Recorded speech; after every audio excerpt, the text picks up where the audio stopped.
Happening today, local community groups will be heading to the State House to fight for more protections against gun violence in the state. Gun violence is the leading cause of death among children in South Carolina. That's according to several different sources. Our Autumn Klein is in studio with us this morning to bring us more on their message. So, Autumn, we know you spoke to some local leaders about this issue and about the measures happening in Columbia. What do they have to say?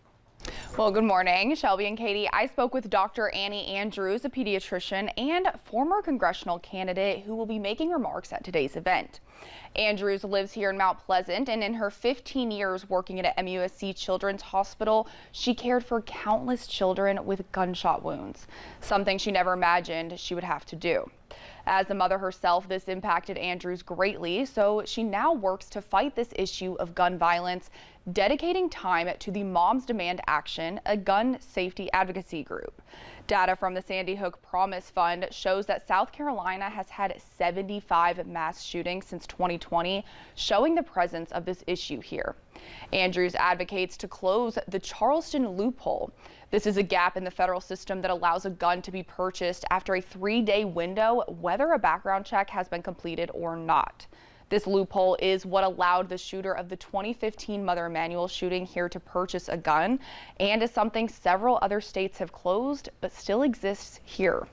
Andrews emphasizes that she supports the Second Amendment and the right to bear arms, but she wants to prevent guns from falling into the wrong hands.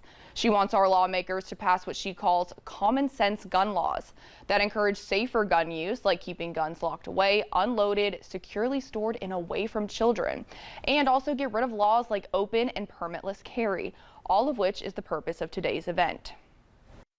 We're going to show up there and we're going to hold our lawmakers accountable, because those of us who work in professions where we don't have the privilege to look away from the carnage of the gun violence crisis, we're not going to be quiet. We're going to hold them accountable, and they're going to have to listen to us. And so that's exactly what we're going to do.